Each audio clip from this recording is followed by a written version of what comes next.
All right. Well, good morning. Thank you for being with me this morning. I'm Amy Mills. I'm an assistant professor with Southeastern Oklahoma State University. This is my fifth year teaching in the graduate school counseling program, and our program is entirely online with students from across the country and even internationally. So my entire experience in teaching in higher ed has been in the online format. So it's been a big learning process. My background is in education. This is my 30th year in education in a variety of roles, from public ed to school psychology, and I also have my LPC. So I'm look forward to being with you today and going over some ways that we can really improve student success. And one of the keys to student success based on all research is connection. And so course design can really be the key to improving instructor to student connection. As I mentioned, current research really shows that when students are actively participating beyond just simply submitting assignments, that it really has the power to improve outcomes and overall student achievement for your program. Increasing student engagement. We're going to review some different strategies today to really increase student interaction, engagement, and connection, and ways that we can even adapt existing assignments to really increase overall student success in an online course. When intentional focus is on increasing student-to-student interaction, the goal is really related to just building a classroom community that helps our students overcome those feelings of isolation. When students online and online programs are surveyed, they consistently respond that those feelings of isolation can be the biggest barrier. And so the current research really shows that when we increase that engagement, it really leads to higher grades and enhanced learning. I'm going to give you a little bit of a challenge today. We're going to go through some different strategies that you can Power incorporate on. into a course to really improve that student-student interaction, and really look for a way where you might be able to choose one of these strategies to maybe incorporate into a course. And then think it through the assignments that you currently use. Could you identify these tools that might improve or make an assignment a more intentional assessment tools? Some strategies that we can utilize to really increase student interaction and student connection and student engagement starts in that first meeting that we have with them. So when you schedule at that first class or course meeting, incorporating some of these tools can really help to make that connection. One is just an icebreaker, and icebreakers that we've used in an in-person setting, there are ways that we can adapt them and integrate them into our online courses. And I've got a few examples for you today. One could be course trepidations. All students come into a course with some anxiety, some nervousness, whether it's the course content, do they have a background in the course information? Is it maybe a particular assignment, something they've heard about the course? And so in that first course meeting, really inviting them to share maybe one of their stresses, their anxieties about the course. That way they can feel a little bit more comfortable. It provides them a forum where they might discover that something they were nervous or anxious about is similar to something another student may be worried or concerned about. And it also sends the message that you are really going to address their concerns, that you're really open for dialogue and discussion, and you can share those things. Another icebreaker could be a fun fact bingo, setting up a bingo grid that you create on the screen, having the students take their icon, place it in a particular bingo piece, but fill that bingo board, each box with a specific statement, like maybe has traveled to Europe or plays an instrument, is left-handed. Or you could even relate it to your course content and use that in that first session to go around and talk about, I'm in this box, how does this apply to me, and share a little bit about themselves. Taking the school acronym and using that as an icebreaker can be a tool. For us, it would be taking SOSU. So the S might stand for sharing your name, your pronouns, maybe where you're from. The O, an objective. Why are you taking the course, or what do you hope to gain from the course? How does it relate to your program or your future goals? The S, share a personal interest. Tell us a little bit about yourself. And then maybe the U, just to update us on where you are in the program or where you are in your journey.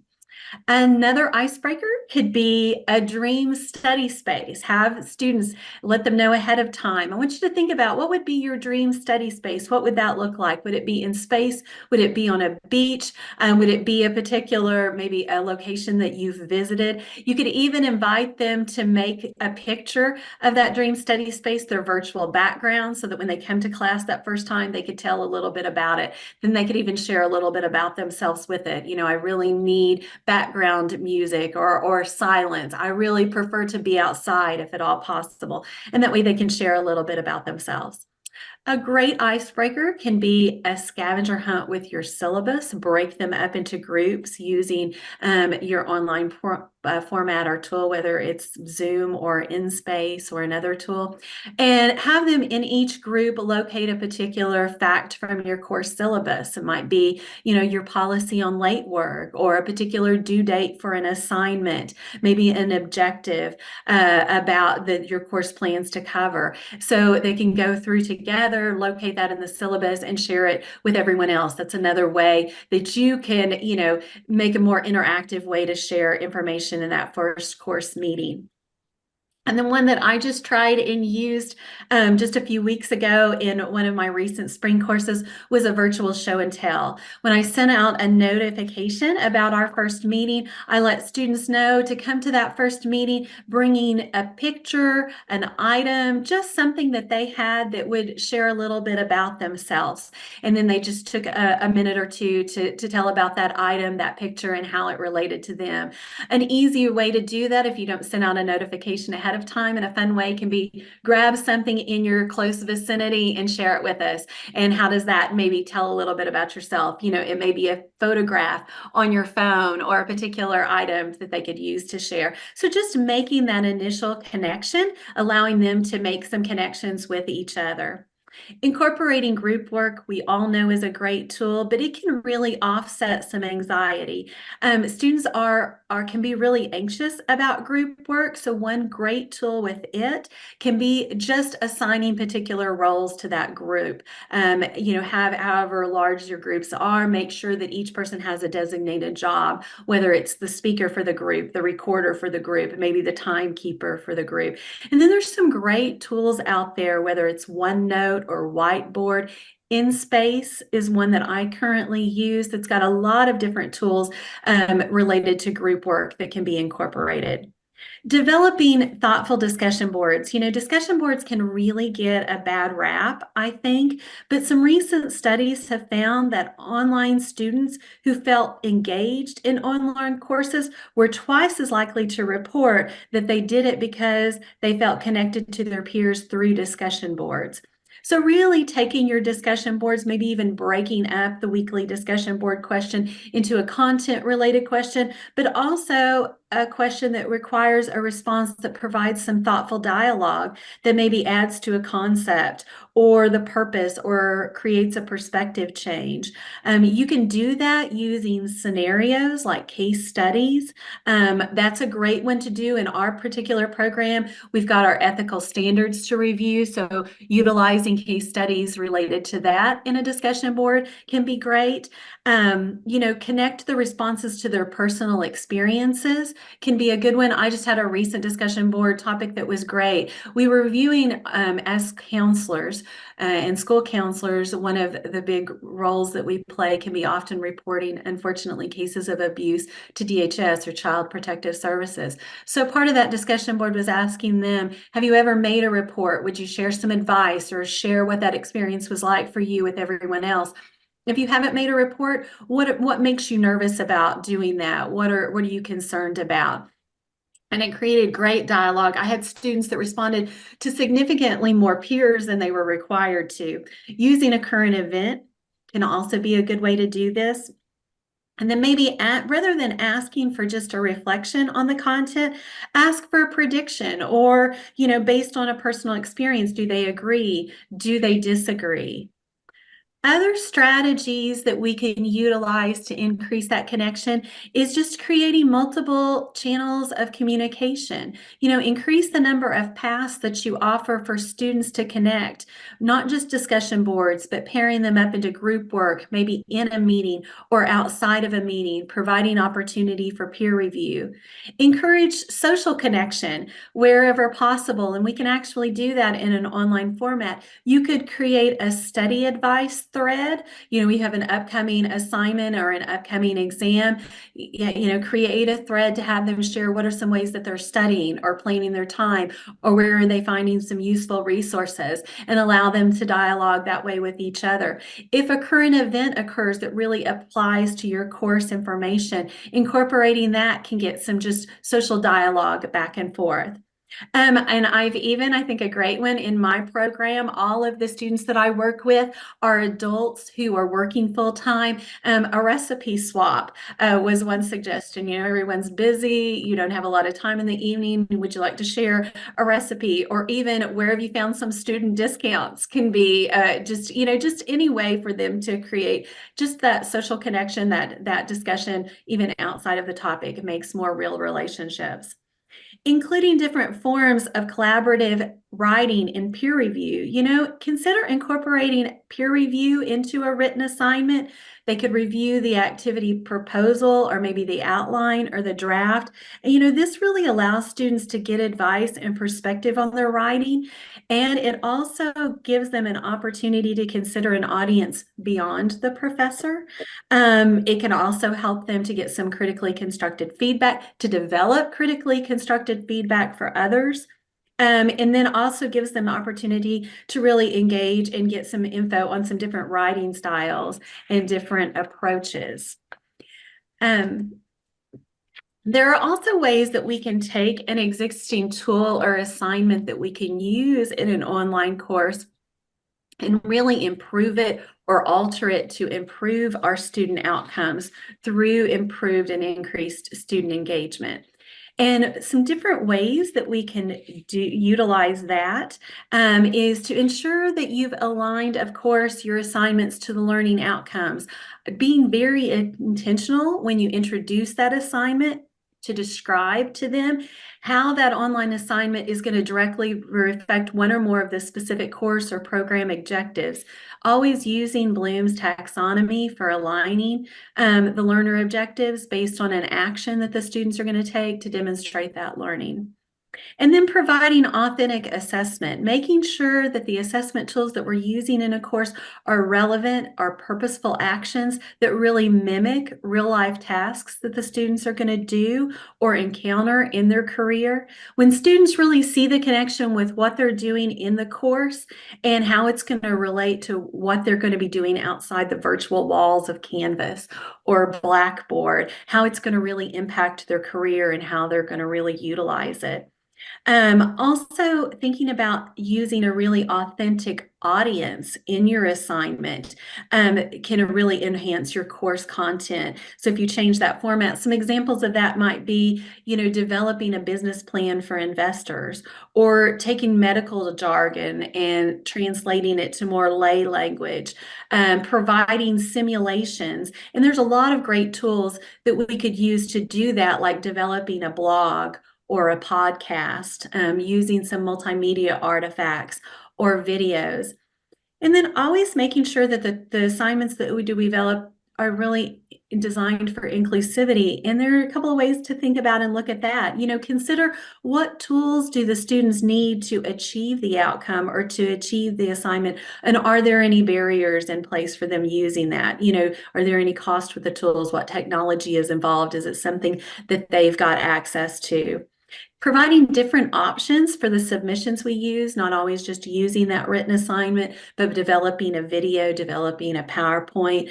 This also enhances different learning styles and incorporates different learning styles. And then always making sure that we're being as inclusive as possible, that we're not using any exclusionary language. And also that if we use any acronyms, that we're always describing and detailing those acronyms for those students so that they're fully aware of their meaning and are comfortable with them. Other strategies to really increase connection, create different multiple channels for communication can be a really important one. There we go.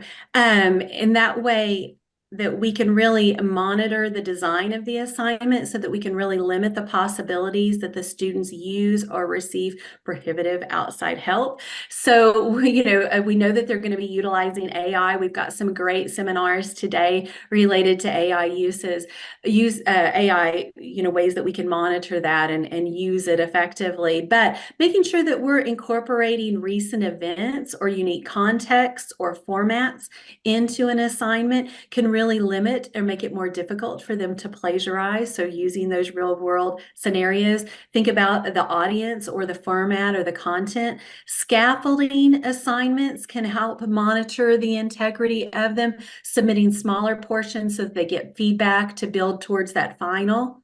Lowering the stakes of a particular assignment, providing more frequent formative assessment rather than a really high stakes, high stress assignment.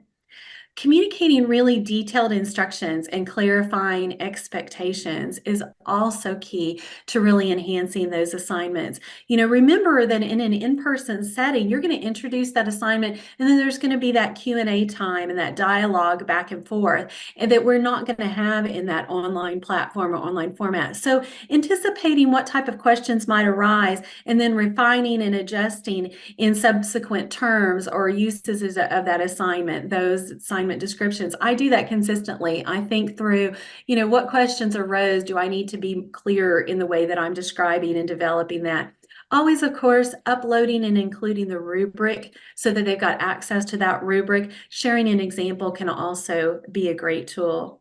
And then promoting really wise use of technology, and that's just making sure that we're always utilizing, whether it's turning in or monitoring sites, making sure that we have an AI statement. And if we're planning to use an AI detector, taking advantage of trainings like today or any other training. We know AI is just constantly evolving, and we're working to stay on top of the uses and monitoring it correctly. So thinking back to the challenge that I gave you, I just wondered if anybody wants to share, that would be great. But could you think of a particular one of those strategies to really increase student interaction in your course that you could maybe incorporate into one of your classes? And are there any ideas or tools that you're using that you'd be willing to share?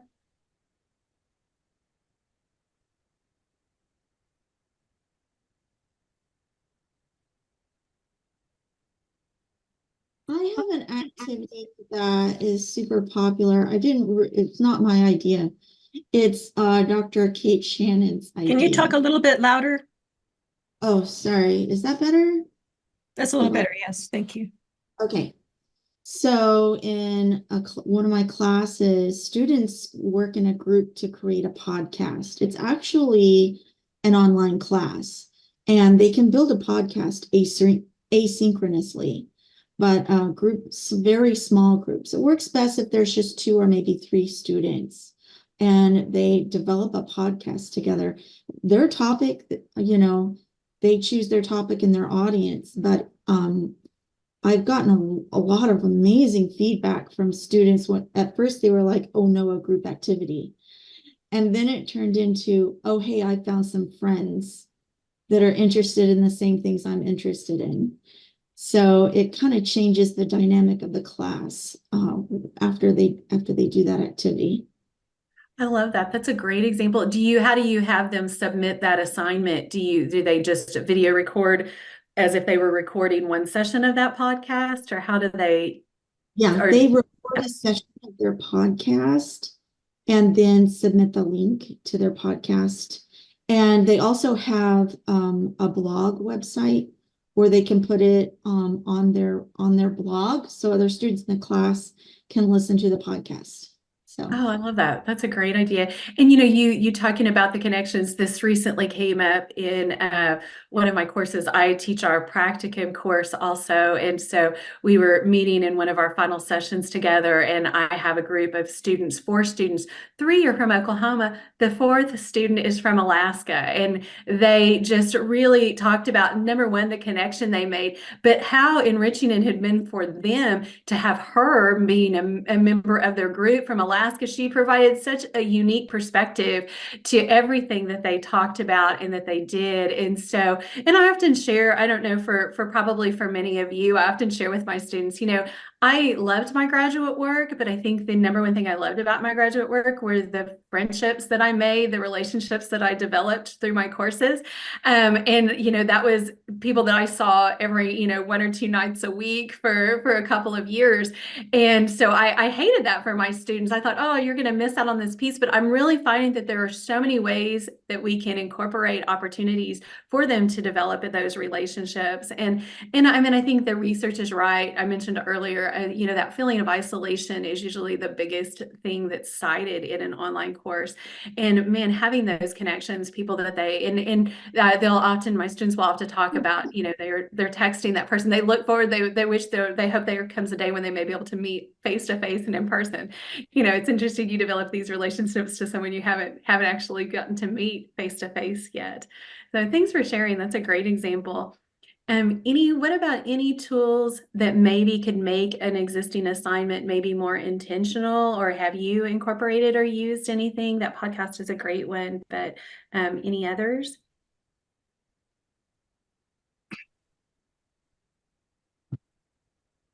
Yes, so one thing that I've kind of incorporated over the years in one of my courses is they have, their midterm kind of project presentation thing that you have in all the classes. Well, one thing I've done in my online class is they have this assignment. It's a content curation presentation. And not only do they share, I have a discussion thread set up for them to link all their presentations. And part of like 1 week is for everyone to get their presentations posted. And the second week is for them to, at a minimum, review 2 of their classmates and provide constructive feedback on that. And then what I've also added is after they've done all that, they have an opportunity to vote for who they felt were the top 3 presentations. So it kind of gives them an opportunity to kind of provide feedback to each other and also kind of support each other by, hey, these people had the 3 best presentations. And then what I do is like the number 1 gets like 10 bonus points. The next 2 get like 5 bonus points each. And then I may throw in some honorable mentions. But it's an asynchronous online class. I don't know any other way to really be fair to everybody in the class to have them group up because they're in an online asynchronous class for a reason, right? Yes. Is to be able to meet. Yeah. So that's one thing I've done for a few years, and it seems to be helpful in getting people supporting and connecting with each other.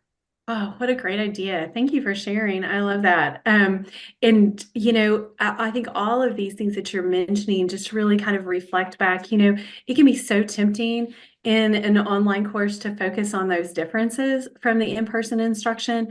But we can really utilize these assignments to provide some opportunities that maybe even be lacking in an in-person class. Online assignments can actually kind of deepen the learning and increase student engagement. It gives them so many new different channels for interaction. There's the flexibility that they have, as you mentioned. I know for the many of the students who are in an online program or taking classes in an online format, as you mentioned, there's no alternatives. So there's just that flexibility with that. They often can get more immediate feedback. And then we can really work and utilize some of these tools to kind of facilitate a more student-centered experience. It not only allows them to feel more connected, but the data really shows that it improves our outcomes. So, taking some steps to organize your course to support student engagement can increase their student success. Structuring the content in addition to the way that we deliver it to assess their learning can be really key to a really supportive and connected online course climate. So I hope today's ideas kind of helped share and gave you some ideas. Thanks for sharing, those of you that shared, and I appreciate your time today. Here are just a few of the resources that if you would like to know more or like to find out a little bit more, some of those icebreakers that I mentioned, some more details about them are included in some of these resources. Well, thank you, Amy. This was so informative. I really enjoyed it. And so we will be posting a copy of the recording so everyone can access it. And does anyone else have any comments? Okay, well, we'll go ahead and end the meeting then. Thank you all so much for joining us. Thank you.